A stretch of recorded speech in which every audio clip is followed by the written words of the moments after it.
makabatsika indray ny seny ao anatin'izao fandaharana olo-pirenenao izao.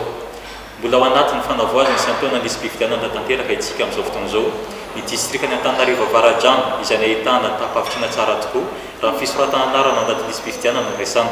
Ndeo arahantsika avy hatrany ny andinidininy mahakasika ireo.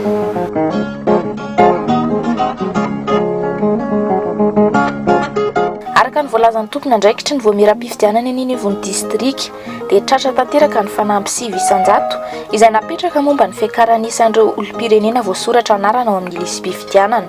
Ny taona 1994 dia natratra 209 822 ny olo-pirenena mpifidy voasoratra anarana tato amin'ny distrika Avaratrano. Mahakasika ny taona 17 indray dia mahatratra hatramin'ny 229 220 ny olo-pirenena mpifidy voasoratra anarana. Ny mpifidy vaovao voasoratra tato aminay dia natratra 19 222. Aorian'ny famaranana vonjomaika ny lisy-pifidianana dia alefa eny anivon'ny fokontany tsirairay ny lisy-pifidianana mba ahafahany mponina ao amin'ny fokontany misy azy manamarina ny anarany mandritry ny 20 andro. Voalazany andininy fady 510 amin'ny fehezan-dalàna mifeny fifidianana fa ny mpifidy rehetra dia tsy maintsy manamarina ny fisoratany ao amin'ny lisy-pifidianana ary ny tsify sy ny fanamarinana dia miteraka avy hatrany ny fahaverezan'ny zo rehetra hanao fitarainana. Ny araka ny lalàna feny fifidianana dia tonga any amin'ny ny fokontany ireo lisy-pifidianana izay vita fanavozana dia ao anatin'ny 20 andro nantokavan'iny no fetrandro hijeren'ireo mpifidy rehetra izay voasoratra anarana vita 20 andro rehefa avy nandalo to daholo ny mpifidy satria entaniny lehibe amin'ny fokontany ireo mba handalo anatin'ny bureau amin'ny fokontany hanamarina ny anarany anatin'ny lisy-pifidianana dia zay zany vita 20 andro dia mandefa an'io listy io miaraka amin'ny cahier misy ny fitarainana nataon'ireo mpifidy makany amin'ny Ratsamangaika ny Senia eny anivon'ny commune ireo fokontany ireo zany pinakita amin'ny fifidianana eo amin'ny fokontany dia ny Ratsamangaika ny Senia eo anivon'ny commune iray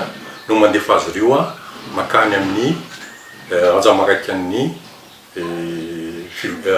district ason'ireo indray mandefa azy any amin'ny Filipe. Manana didy zo tanteraka noho izany ny olo-pirenena tsirairay hanamarina ny mombamomba azy any amin'ny fokontany misy azy mandritra io fe-potoana 20 andro izay voafaritry ny lalàna amin'ny feny fifidianana io. Amin'izao fotoan'izao dia mbola manohy ny fanapariahana ireo boky fanisanan'ny mpifidy vaovao izay mirakitra ny mpifidy vaovao sy ireo nesorina tao anaty lisitra noho ny fifindra-monina na ny fahafatesana koa antony manokana hafa ny sampana mikirakira ny lafin'ny informatika sy fampitaovana ao amin'ny seny.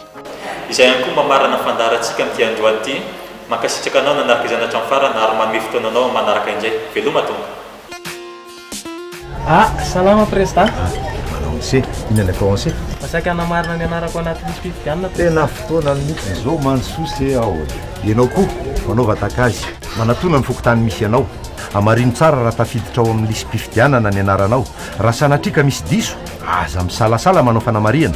Ary raha misy fisoratana anarana mampiayanao dia lazao hampiandraikitra ny fifidianana ao amin'ny fokontany zany. Entany koa ny manodidina ny fianakaviana sy ny namana satria rehefa marina daholo ny mombanao rehetra ao anaty lisy-pifidianana izay ianao vao afaka mifidy ara-dalàna. Za anaty lisy-pifidianana ary ianao